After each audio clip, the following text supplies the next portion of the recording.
Welcome to the AJAX Engineering. This is your troubleshooting guide. In this video, we'll go through the steps to diagnose and fix issues when your machine is not moving forward or reverse.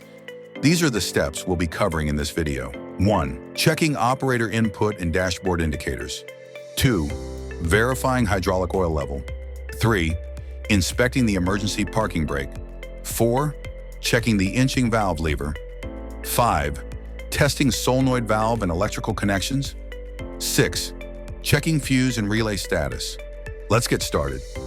Step 1. Check operator selection and dashboard indicators. First, ensure the operator knows how to select forward or reverse through FNR switch. Make sure the machine is not in neutral. Next, check if the Gear 1 or Gear 2 light is glowing on the dashboard. If it is, proceed. Now ask the operator to select the forward or reverse position using the FNR switch. If the machine moves, stop the diagnosis here. If not, continue to the next step. Step 2. Check hydraulic oil level. Check the hydraulic oil level indicator on the tank. The oil should be at least at the minimum level. If it's low, top it up to the maximum mark and recheck machine movement. Step 3. Check the emergency parking brake. Check the red parking brake button on the steering compartment. If it's engaged, a red P light will glow on the dashboard. This will prevent forward or reverse selection. Release the emergency parking brake switch, then select forward or reverse again. If the machine moves, the issue is resolved. If not, continue. Step 4. Check the inching valve lever. Locate the inching valve lever on top of the Rexroth pump, below the air filter, and behind the engine. Ensure the lever is positioned at 6 o'clock when viewed from the drum side. Check if the spring on the lever is present and secure. If the lever is stuck, apply oil, free the movement, and bring it back to the 6 o'clock position.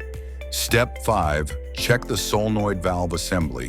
Inspect the solenoid coils on the Rexroth pump. The top coil controls reverse and the bottom coil controls forward.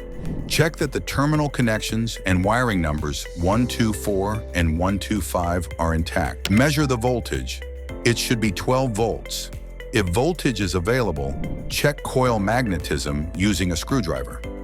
If the screwdriver is magnetized, the coil is healthy. If not, continue to the next step. Step 6. Check earthing, fuse, and relay connections. If 12 volts are available near the solenoid coil, check the earthing connection on the chassis near the engine.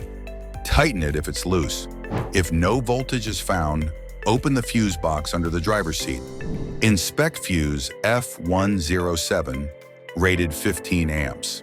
If the fuse is blown, replace it with a new one and recheck machine operation. If the issue persists, inspect relays K111 and K102. Make sure they are clicking and providing 12-volt supply. Replace any faulty relay and verify machine movement again.